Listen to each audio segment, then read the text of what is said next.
Welcome to the Manitoba Ag Days podcast, featuring speakers from our 2017 event.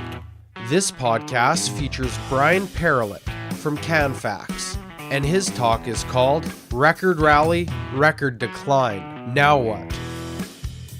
Good afternoon, everybody. It's a pleasure to be here, and the tune is always changing, I guess, as you travel and do these market outlooks. It's certainly a lot better than it was a few months ago, but it wasn't nothing like a year or two ago. But, through the whole, record rally, record decline, it's unfortunate all of the volatility's kind of taken some of the shine off of the market. If I had to come here just even a couple of years ago and talked about $2 calves, feedlots making $200 to $300, that was a pretty good news story. But today, $2 calves isn't quite as exciting as it used to be to talk about. So I'm going to go over some of the little broader perspective, a couple things on global.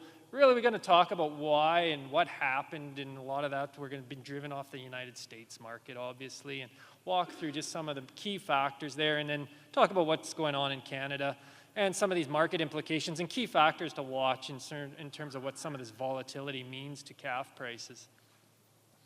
So simply, if we look at the global picture, we've got the three main meats, and I really focus a lot on beef and pork, the red meat sector where the main competition is, and those price relationships ultimately, in the long term, they hold a pretty steady price relationship. They got out to extreme levels in 2014-15 and helped us get to super high prices, but also maybe we're part of the major decline.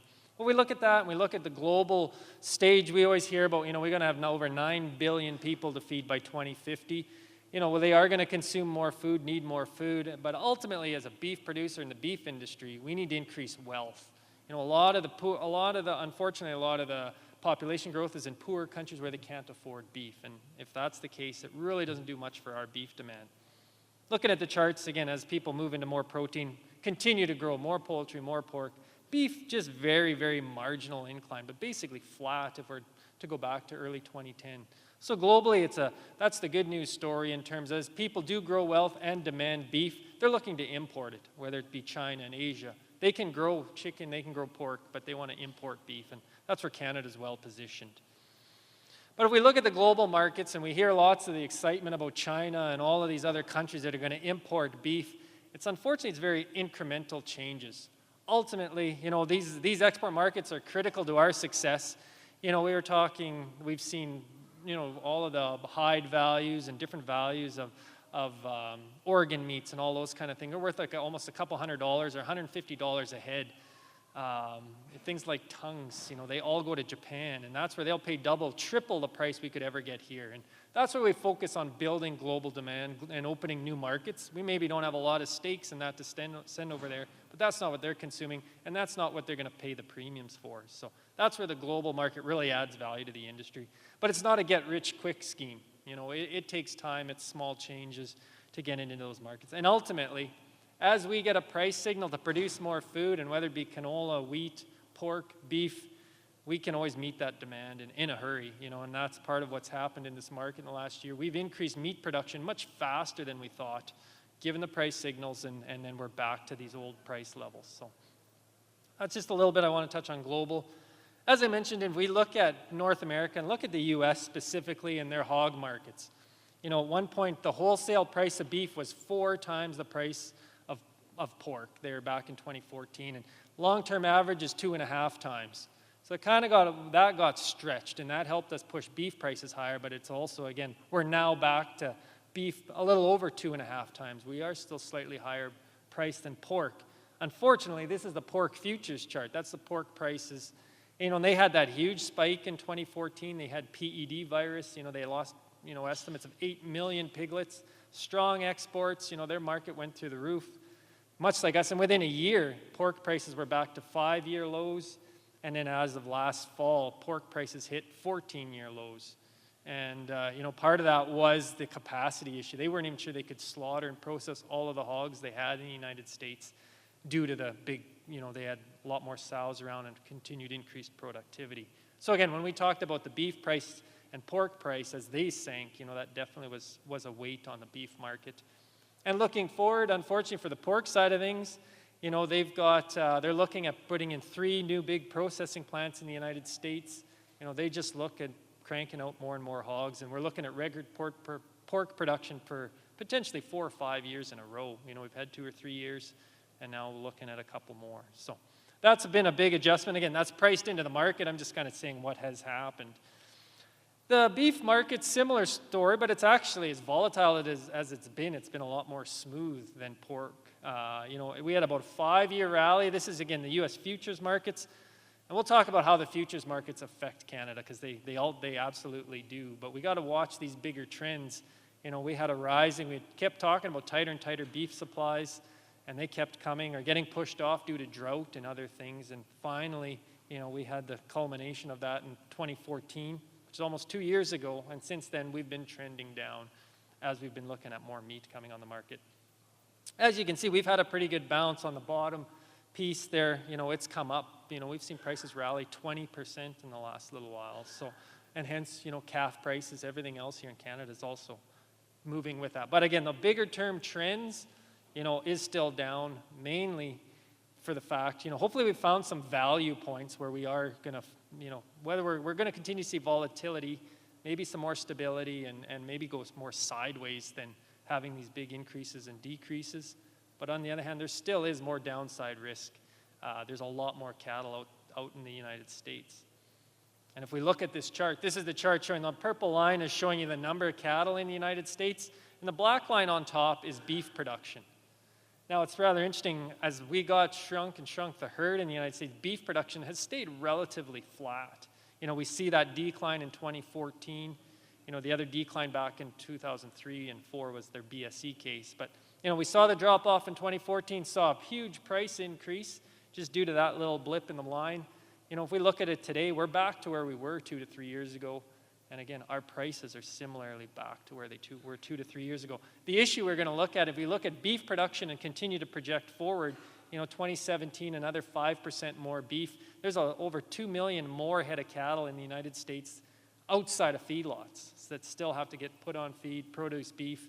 And if we push this out 2018, 2019, and if we look at some of the carcass weight trends, we're potentially looking at record beef production in the United States in a couple of years. So despite the fact our cow herd, or their cow herds, only a little over 30 million head, we are, again, as an industry, it's a good news story from an efficiency point of view. We produce a lot more beef with less cows, but it does definitely restrain the market. So that's what the market's really had to absorb, and it's maybe done it a little too fast. Ultimately, we never thought we'd see these massive swings and as fast as they did. I don't think anybody called that, but kind of commodity markets have been known to do that in the past as well. The other issue is, if we look at this, the United States, for years, what this chart shows from 1987 through till about 2009, the United States was a net importer of beef. They imported more beef than they exported. Then we saw sort of global demand pick up. 2010, 11, the U.S. dollar kind of weakened during that time frame. The U.S. became a net exporter. So not only was their herd shrinking, and previously their beef production was kind of flat, they were exporting more, and that shorted sort of the North American market, and that helped prices. Finally culminated in 2014. But since then, 15, 16, if you think that black chart, we've buffed our beef production, and the U.S. has also become a net importer of beef again. And ultimately, again, that's what's made these big swings in beef production, or beef prices, and beef supplies available to consumers. And I think the big thing going forward is, again, back to global demand. It's going to be incremental, but we need to rebuild or build market share globally. And I think in the United States becoming a potential next net exporter, can hopefully help maintain the price levels at least here, or help improve price levels despite having more beef coming to market. And the other one is beef consumption. The ultimate number, we really look at is our meat consumption. If we look at the 2016, from 2014 to 2016, we've seen potentially the biggest increase all time of meat supplies per capita. And again, this is per capita. So, we're adjusting for population growth and everything. So in the last 3 years, or from 14 to 17, we've got a lot more meat to put through U.S. consumers. Maybe for us, 12 pounds of meat a year may not sound like a lot, but putting that across all 350 million people in the United States, unfortunately, that's tough for prices. The good news side of this maybe is one thing we've looked at and talk about volatility. The Canadian dollar today, and I haven't quite seen all the headlines as traveling, but the Canadian dollar is down over a cent right now, almost 1.2 cents. So it hit up to 76.5 cents, which seems to be, there should be pretty good resistance at 76.5. I'm kind of bearish the dollar, which has been harder to sell the last little few days, but I think there is potential for some good news on the Canadian dollar side. And what this chart is the United States dollar. And if you see, we're into a new blip. We've hit some new highs really since the election down there. If you look back, the last time the US dollar was this high, the Canadian dollar was 65 cents. Oil prices back then were $35, and we're closer to 50. But again, these factors, I think I don't see a lot of upside over the dollar. And I'll talk a little bit more about the Canadian dollar. But strength in the US dollar, a weaker Canadian dollar helps our cattle prices. So in summary, US, I think I talked, herd expansion, meat supplies, trade balance. The other thing on the cheap grain side is, we've got grain prices at some of the lowest points in several years, especially in the United States in their corn crop. Unfortunately, as we talk about pork production, we look at more pork plants coming on board. Cheap grain actually benefits pork and poultry even more, just due to the fact that they use a lot more intensive grain rations than cattle. Cheap grain, all these other capacity things, we're looking at more meat coming down the line. Leverage, I'll talk a little bit about that. I'll talk about that a little bit more later. And then theory of inelastic demand, that's one that we talked about, or I'd say in our office talked about, but didn't maybe put the test to it. But realistically, all inelastic demand says you get a small change in production or a small change in supplies, you usually see a big price response, a big improvement in prices. Ultimately, we've replaced where we're seeing on the other side of that, where we're seeing smaller, moderate changes in beef supplies, and we're seeing a big impact on prices. So it's good when supplies are going down, but when they go up, we get these sharp changes in prices as well. So in talking about Canada, just moving along, again, here's the record rally, record decline. What is kind of interesting, and as I said, disappointing, losing sight of all of these price levels, since October low, cattle prices have rallied 20 to 25%. That's huge. It's rare that we'd see that kind of a price rally in 3 months. And it should be exciting news, but reality is we're making up lost ground to some extent, but these prices have picked up quite a lot. When I started at Canfax in 2010, kind of right at the start of the rallies, and when I was there, everybody wanted $2 calves. That was the goal. $2 calves would be exciting and get expansion going. Well, we blew through that and hit $3.30 calves, and then nobody wanted $2 calves anymore. When they hit $2, $2 calves wasn't exciting. Then we went to $1.70. And then people, maybe $2 calves aren't so bad. But, we've been through such massive swings that we've lost a little bit of perspective on what's a good price for cattle. And I will stick my neck out here too. I've been, when we see those high-priced calves, and probably a lot of cow-calf producers here, it was great to sell $3 plus calves. But unfortunately, they didn't really do a lot of good for anybody else. Those $3 calves that the feedlots bought ended up losing big dollars, record dollars. We saw some of the biggest losses since BSE, or even bigger than BSE when they bought those calves. It kind of pushed the supply chain, pushed prices up throughout the entire supply chain, and now we've got to kind of grind back and get consumers back on board and readjust prices again. So it was good to sell them, but it's been a struggle. So we've got to find a better balance on the markets. Fed cattle hit up to $2, and we wanted $2 calves. We had fed cattle at $2. But today in Alberta, fed cattle prices are about $160, which is still big prices. Feedlots are making $200 to $300 an animal right now. So again, there is some positive things happening right now. We look in Canada, and the U.S. right now, cattle on feed numbers are lower than a year ago. There's some of the tightest numbers we've actually seen in a long time. So that's supporting our market. But, as I say, going forward over the next couple of years, we've got a lot more cattle to come. Seasonality, if we look at sort of the price, seasonality's been super tough. We've either kind of 2014 was all up, and 15 was up and then down, and 2016 was all down. But we are seeing some returns where, if you look since the middle of last year, cow prices, they saw some peaks in August, hit their lows in the fall, and have been climbing as well. And they start this year at reasonable prices, 90 cents for cull cows, and they've rallied about 20% as well off of their lows. Hamburger demand and that has been good, and supplies are tighter now than they were. Fed steer prices as well. They hit their lows late summer, early fall, in the red line on the right-hand side there, and they had a pretty good fourth quarter or end of the year and starting the year strong. Manitoba's been kind of interesting. This chart's kind of a broken chart, but really it's interesting to look at Manitoba calf prices. Out west, as we get further into Alberta, they think they set the prices and have all the premium calf prices, but part of 16, Manitoba is well positioned depending on where the markets are. We've seen good strength out of Ontario, and this is basically showing, if you're above zero, your prices are premium to Alberta. Cheaper feed costs and just location versus geography, location to markets. Are you going to Ontario? Are you going to Nebraska? Sometimes you have freight advantages here. We lost some of that in 2015.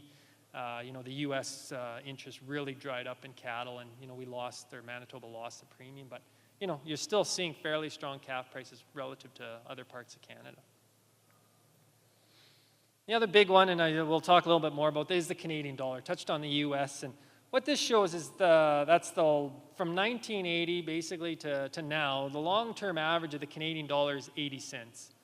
But if you actually look at that chart and that purple line, the 80-cent line, the Canadian dollar spends very little time at 80 cents. Kind of either breaks through it and spends some time below it, or it'll spend a couple years above it. And again, just in 2015, it broke below 80 cents. And my feeling is just where the economies stand and looking at just opportunities-wise, that hopefully this dollar stays under 80 cents from a cow-calf or from a price perspective. So as I said, with the cattle prices, with all this volatility, it's been gut-wrenching at times for feedlots who've bought these calves and sitting on inventory. It's one thing to raise calves and sell them at higher or lower prices, but when you're buying them and trying to feed them and make a profit, they had a really good run through 2014 and first half of 15. But again, as those calf prices peaked and their losses also peaked or hit their troughs, I guess, within a few months later. And as I said, though, right now at these current prices, feedlots are making money and some pretty good profit margins, and that's helping support calf prices. The cow-calf sector, and we've always kind of said they've been well positioned through all of this. We saw those 14, 15. In the 15, the feedlots, they made money in the first half and lost in the second half and were kind of a wash, whereas cow-calf producers still had a pretty good year in 2015. 2016 was when we saw the major adjustment. And I know in last October, depending if you sold in October in some of those lows and depending on your costs, some cow-calf guys said they weren't making any money last year. But again, unfortunate, or just when the timing was as such. But overall, in general, cow-calf producers still had a bit of profit, kind of an average year. But again, nothing like the big profits of the previous two. I mentioned leverage in the first slide, and if we talk about leverage, and this is one that kind of raises hair on your neck from a producer's point of view. But what this is showing, so if you look at the red line, it kind of peaked there in early 2015. And that's just showing the year-over-year change. So from 2015 to 2014, calf prices, that red line, had increased 80%. They were 80% higher than they were 1 year ago. The blue line, fed cattle, were about 40% higher than the previous year. And retail prices were about 20% higher. So, the cattle have a much larger swing. That's, not a surprise. Cattle prices swung dramatically. Obviously, when their prices went up significantly and retail prices went up slowly, the retailers' margins got squeezed. But now, on the other side of that, if we look at, the most recent at the far right of the chart, cattle prices now 40% lower than a year ago.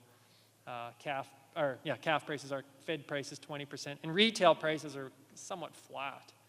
So again, they didn't swing up nearly as much as cattle, but they've been very slow to come down. And it's been a bit of a drag on the market for sure in terms of consumers aren't seeing or haven't seen yet or are just starting to see these changes in prices. This retail data just takes averages. We are seeing beef featured a lot more. We are seeing, on the front pages of flyers. That's where we do move a lot of beef, whether it's, hamburger on sale or middle meats, rib on sale or roasts.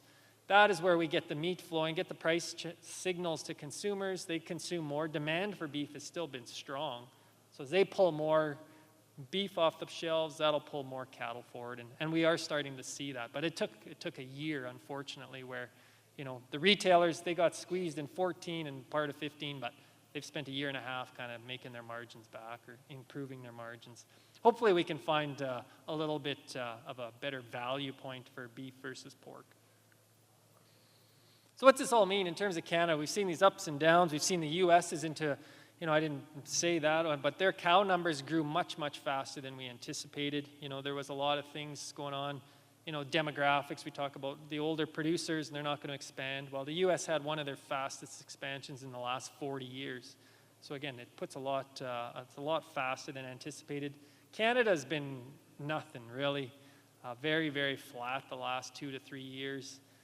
We still went off those major 2003 or 2005 highs post BSE, and we've done nothing really but shrink and maybe stabilize here. So we're not seeing more calves around or more cows around in Canada.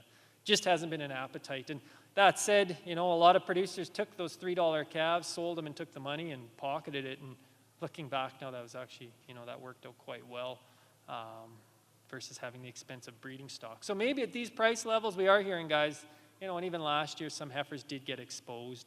But overall, this is the heifer numbers. The last was, Canadian beef cow numbers, Manitoba. All the provinces follow a very similar trend.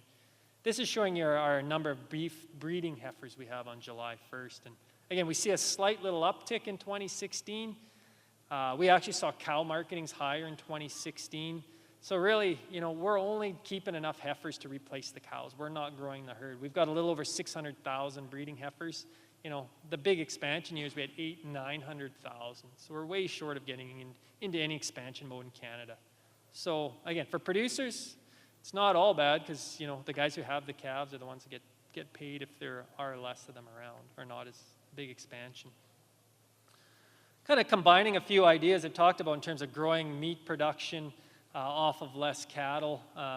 This is carcass weights. And I don't know if people have realized how big feedlots are growing their cattle. That red, those are the weeks of the year, 1 to 51. And so at the start, the first 16 weeks, first 4 months of last year, the average steer in Western Canada averaged about 920 pounds. That's the average steer carcass weight. So those are huge, huge animals. We've got lots that are pushing, well over 1,000, 1,100 pounds. So we are putting a lot more beef onto the market with less cattle. Last year, slaughter was up 7% and beef production was up 10% in Canada. So we've seen the price swings, U.S. changed 5. We actually increased beef production in Canada 10%. So the good news story, though, as I said, we kind of got lagging as we are seeing cattle being pulled forward.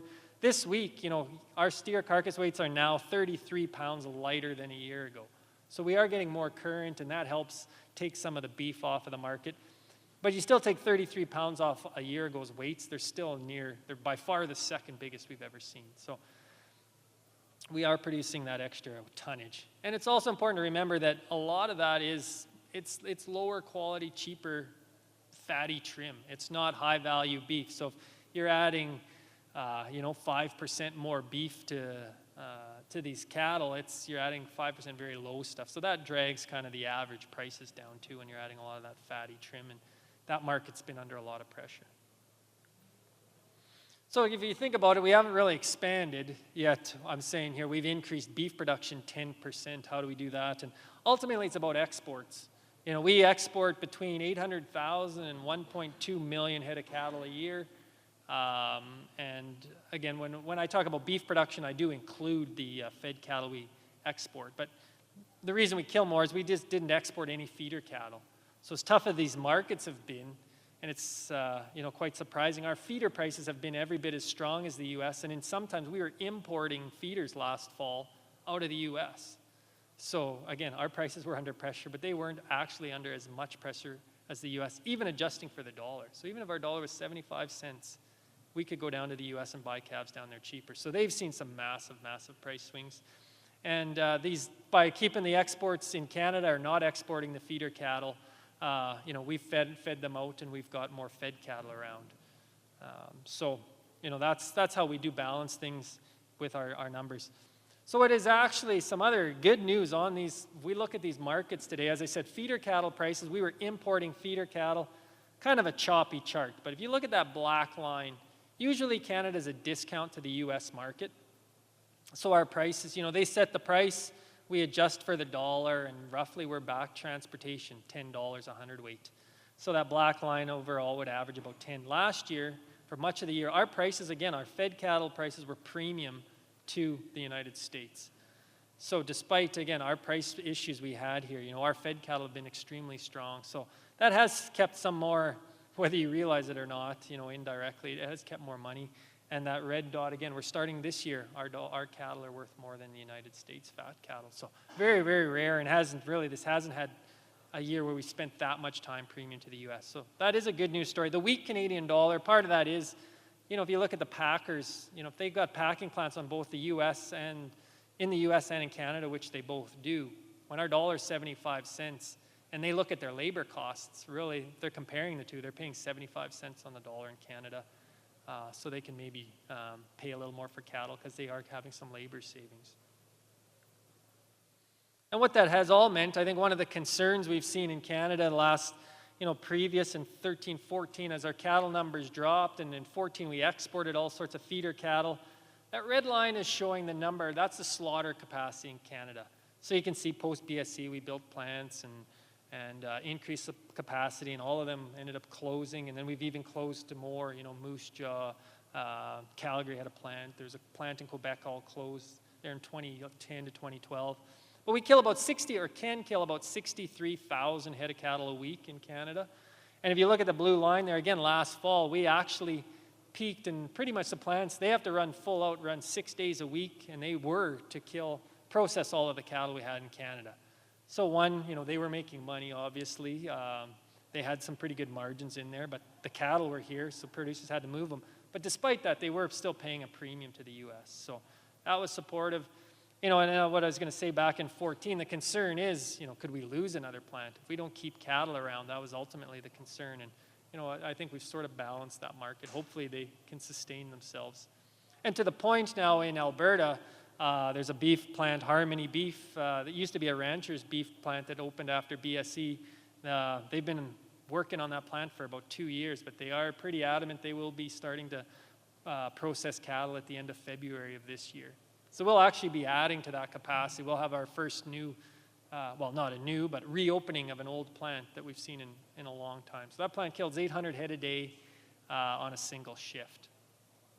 So that's pretty exciting for the industry to actually have a new packing plant open here. So that's where we got to be competitive in terms of our pricing. And one of the things that keeps cattle in Canada is ultimately feed costs. I often hear, the weak Canadian dollar, all the cattle go south, and it's actually very much the opposite. We will finish them here. We may send more fed cattle south, but a low dollar actually often keeps the Canadian or cattle in Canada longer. Partly the plants can be more competitive with the United States, and as well the fed cattle prices just go up. So feedlots can sell fat cattle for that much more. And on top of that, chart has a lot going on, but that red line is corn prices, and you can see through 2015, 2016, corn was cheaper than barley, especially in Western Canada or in Alberta. And this chart doesn't quite show, but right now we are seeing a bit of feed cost advantage, and it's more so related to all of the wheat with mycotoxins and the fusarium issues, that a lot of wheat is going into feedlot rations in Alberta, and we've actually can feed cattle cheaper in Canada. So that's keeping the capacity going. I'm sure the people have heard, or Western feedlots announced their closure last fall. 100,000 head feedlots on 3 sites. Now, one hadn't been operating for a couple of years, but still, those 80,000 head that they took off, it's coming out. They're finishing those cattle, but not placing anymore. Hasn't really impacted the market too much. Partly because, again, there's been excess capacity. We've shrunk cow numbers. Somebody had to go out. We just did not, expect maybe one of the largest to be the one that goes out. But it may get sold or rebought and come back on. But right now it hasn't. We have had enough capacity to feed all the cattle in Canada, despite that closure. So what am I doing for time? So where to from here? Ultimately, I started with the cattle futures and U.S. prices. You can always sort of get the trends. You can look at the U.S. price, adjust for the dollar, and you can get pretty close to what cattle prices are going to be in Canada. Again, we've been a little bit better than expected, and let's say that kind of carefully that they've been better than expected, but relative to the U.S., they've been higher than we expected. So we look at the U.S. prices, and the old lows or the old high, they go into sort of some trends, and the old highs become the lows, and we saw that shift in 2004 there, and then we went through that in 2012. We've come back all the way down to those prices. Maybe it wasn't fully expected, but ultimately, we even saw U.S. Fed prices under $1 a pound, and there could be, as I said, more downside risk as some of those prices have dropped below $1 there last fall as we work through the cycle over the next couple of years. But we keep those price levels in mind, sort of the dollar a pound, and last fall the futures hit lows of 89 cents, sort of mid-80s. That's the next talk of the potential lows of the whole marketplace is if fed cattle in the United States go all the way back to 85 cents. But keeping those in mind, and if we use an $8 basis, we assume we're going to go back to, maybe it won't go all the way to 8, but let's just assume the long-term average of a discount to the U.S. Feedlots cost again 85 cents or 80 cents, but I used 85, maybe conservative. But ultimately, when you sell a calf, you take it to the market, the guy who's buying it, or the feedlots in there in Alberta, if they're going to buy a calf, they're going to say, well, I'm going to buy a calf in October, and I think he's going to be finished in August. So they can either go and get a look at what the packers will contract the cattle for, or go look at the futures and figure out, well, if the futures are here and the Canadian dollar is this, I think I can sell that calf for X dollars into the future. If I figure out what it's going to cost to feed him from today till then, I can figure out how much I'm going to pay for that calf today. So again, they go look at the future of what they think they'll sell that fed cattle for and work it back. So again, if the U.S. Fed price or the U.S. futures are at $1 a pound, and the Canadian dollar is at 72 cents, we are looking at about calf prices around $2 a pound. For a lot of the fall we were talking, last year we were thinking $2 calves, and we were kind of right, but also kind of wrong when it got, a little carried away at times. But on the other hand, if you take that same U.S. Fed price, $1 a pound, and if the Canadian dollar is 82 cents, hold everything else the exact same, but just change the dollar from 72 cents to 82 cents, that brings our expected calf prices down to $1.59. So the dollar is a huge, huge factor. As I said, the futures have priced in an 89 cent kind of low for fed cattle next year. Again, may or may not be the case, but the futures, if that's all the feedlots have to use for risk management, they think the fed cattle price is going to be 89 cents in the U.S. A 72-cent dollar, they can pay $1.63. And here's kind of the scary scenario of, if the U.S. Fed price was at 89 cents and the Canadian dollar is 82 cents, that puts our calf prices at $1.25. So sort of that's the reality check. Don't shoot the messenger. This is just the math. But again, those are sort of some of the risks to the market. Just understand, if the dollar stays under 80, it's not so bad. But again, as I said last fall, when U.S. guys were selling their calves that low, heifers, just over $1 a pound, you can go into Washington, feedlots were going down there and buying the cattle at those kind of prices. So it's not out of the realm. We just got to realize what the dollar changes and impact are. And that all said, I guess we're just backtracking a little bit on the U.S. side. Hopefully, or reality is, their expansion, they've been through one of the biggest in a long time, but it's definitely a lot slower than it was. So when I ran this original scenario a while ago, the U.S. futures were 91 cents. Futures can change $1 to $3 every day. Well, they can change $0 to $3 every day, and most times it's $1 or so. So the futures are constantly changing. Like I said, when I started, the Canadian dollar here is down a cent today. When I ran this scenario, 91 U.S. futures price of 76-cent dollar gave us about $1.53 scenarios. So just to put all the rule of thumb together, if I highly recommend people sort of watch the futures and just kind of look what they're doing, because they will impact your calf prices. Off of this scenario, or if you take the bottom scenario, 91 cent Fed price and a $76 calf prices should have been $1.53. If you take live cattle futures, every time the futures moves $1, your calf price should reflect about a 3-cent change per pound, 3 cents a pound. Now, it doesn't happen instantly, but if futures start to trend higher like they have been over the last couple months, every time they add $1, you can add about 3 cents to calves. Canadian dollar, if it goes down a cent, so like I said today, it's down over a cent. If it goes down 1 cent, calf prices, holding everything else constant, can go up about 4 cents. That's a pretty dramatic change for just a 1 cent change in the loonie. And as you saw, how much that loonie affected it. So since I ran that scenario, the 91-cent Fed price and a $76 to $1.53, today the live cattle futures have gone about $10. So they've gone from $91 a hundredweight to 101, might even be 102 now. So they've gone up. So that change alone should add about, at 3 cents or 3.2 cents a hundredweight, that should add about 32 cents. A $10 jump in the futures would add about 32 cents to calves. The Canadian dollar is about half a cent lower, or a cent lower than when I ran that scenario. So that would add 4 more cents. Higher futures, lower dollar, great, perfect scenario. So those two factors since the October low would add about 36 cents. And if you actually look at our low calf price in October was $1.68. Now we're back over 202. We're about 35 cents higher. And that's what drives it. So that's why I say it's so important to watch these futures. We may not like it's a bunch of guys we think trading paper in Chicago, but they do have a big impact on your calf prices, and it is a direct reflection whether we like it or not. There's the basis changes. Talked a lot about basis and how strong it's been. It's been positive versus being negative. Every time it changes $1, that adds 2.5 cents to calf prices. So when I say our basis is $5 stronger than normal, you can add 12 cents to your calves for a strong basis. So again, there was times we were at a $20 discount, and we were wondering why the markets are in a slump. It's a big driver.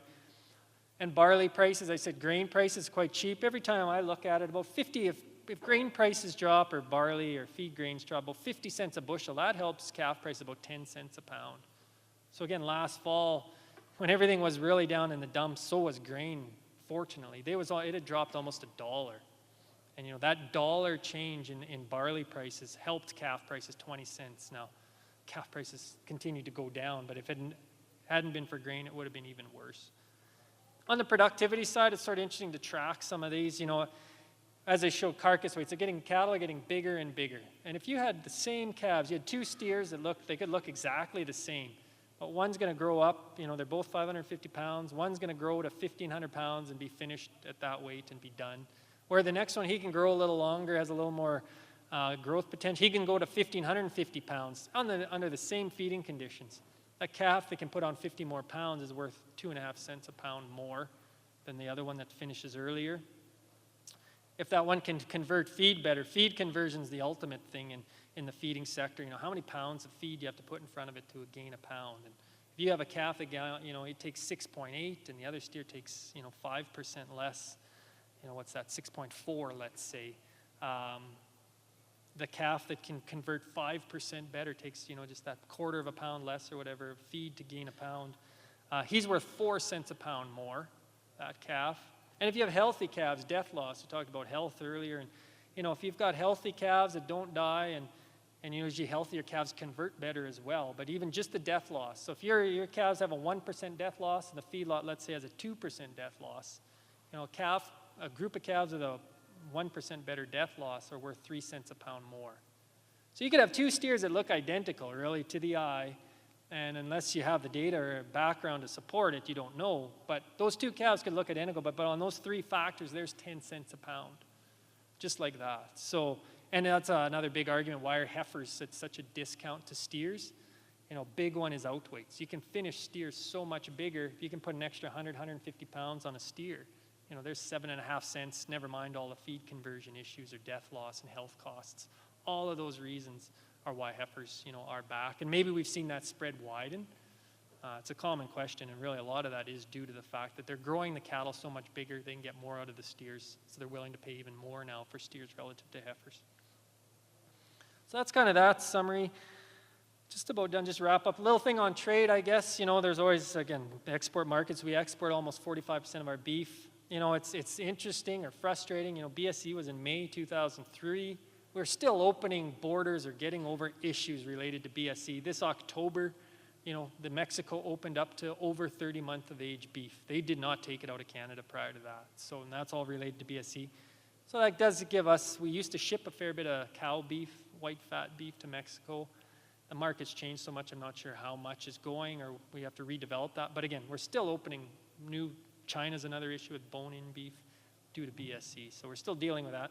EU trade deal, it's still working through some of the hurdles in terms of some of the technical issues around types of wash we can use on cattle and other feeding programs. We have better access to the EU, but we cannot use growth promotants to get it in there. So it's not like it's a wide open market. It's a very select market, and you cannot. If you actually want to go into the EU, you have to be EU certified even at the farm level. You can't just bring calves to town and say, oh, they're not implanted, they're EU eligible. That's not actually valid. You'd have to be EU certified on your farm. So there'd be some paperwork to do that way. So it's going to take some time to get the benefits there, but they have definitely some of the highest beef prices in the world.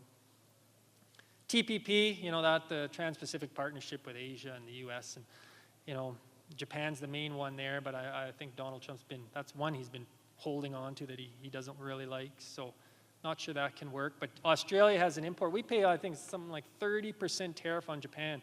Japan they're our third biggest export market, and for all the beef we ship there, 30% of that cost that they pay actually is in a tariff to them. So we don't even see all of the dollars they're paying us. So there's a lot of opportunity in Japan if we could lower those tariffs, and Australia already has an advantage. So that's why TPP was a big one for us. But you look at our big five biggest, U.S., still the bulk of our beef goes to the United States. Hong Kong, Macau, and China have stepped up from literally not even being on the charts 5 years ago to being our second biggest customer of beef. So we are seeing the impacts and growth there. Their imports have grown phenomenally. Japan's third, as I said. Mexico used to be a solid second biggest, and they're now down to fourth. They've been working on their beef industry and their slaughter plants and modernizing themselves to be more competitive. And then South Korea's come on really strong this year too, as to be number 5. So it's promising there, and a lot of that product is either lower quality or stuff we can sell at a big premium. Interesting, we do import a lot of beef into Canada. About 20% of the beef consumed in Canada is imported. Might seem crazy, but reality is in Western Canada, we've got about 75-80% of the beef production. Yet most of the people live in the east, right? So and they have the other portion of beef. And Alberta is a lot closer to California and even parts of Mexico than it is to Toronto and Montreal. So it's just a geography thing for the most part. But we still do import quite a bit of beef. And some of it's Australia too, leaner beef that we blend with. Again, all this fatty trim we have off these fed animals, we can import and then blend them together to make a higher valued or a better valued hamburger out of that 50% trim. Renegotiate NAFTA, not so sure. That's kind of cooled off. That's all relating to Trump and whether he's for it or not. I know his big vendetta is against Mexico. If that's really the case, maybe even with Canada, if NAFTA was to get opened up, there's opportunities there. And Canada still has a Canada-U.S. free trade agreement, CUSTA, which could be the next where we fall back on. And under that agreement, we still have very low tariffs on cattle and beef. So hopefully, it would be Mexico that would be hurt by NAFTA open up on the cattle side. There's all other issues. And reintroducing cool, that was originally in one of memos from Trump's team, but I think that's been removed for the most part. I was also going to say some of the wording's sort of taken a bit of they've softened the tone. NAFTA, it's now we're going to review and see the economic impacts or the impact on the economy of NAFTA. And for the most part, we're pretty confident it's been positive for everybody. So hopefully some of that rhetoric cools down. I think I'm just about out of time. And this pretty much, we've talked about all of this. We've got to be cautious. We are seeing a good uptick. We're seeing tighter cattle supplies right now into the first part of 2017. We know there's more cattle coming down the line and more pork and poultry. So very cautious, and we're getting a bounce. Hopefully we maybe aren't going to see the big price swings, but we're still seeing quite a bit of volatility. We're just seeing volatility right now that we like as it's gone up. Nothing to say it can't go back down to where it was. Profitability, and we got to export beef. I will give two little plugs. We do have a CanFax app on iPhones. It kind of gives a price projection.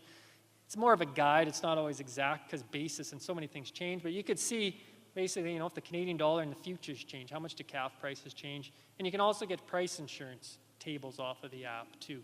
So just that. And The other one is CanFax. We are a membership-driven organization. We're a division of the Canadian Cattlemen's, but we don't get check-off dollars or government funding. We survive and fund ourselves off memberships. And we produce a weekly report every Friday afternoon. We summarize what's going on in the feeder, fed market, cow market. So if you're looking for more information, it's $150 a year for a starting thing for cow-calf producers. So a lot of info, as well as a lot of these charts are online. So you can get all that with your membership. Thanks for listening. We'll see you at Manitoba Ag Days 2018 from January 16th to 18th.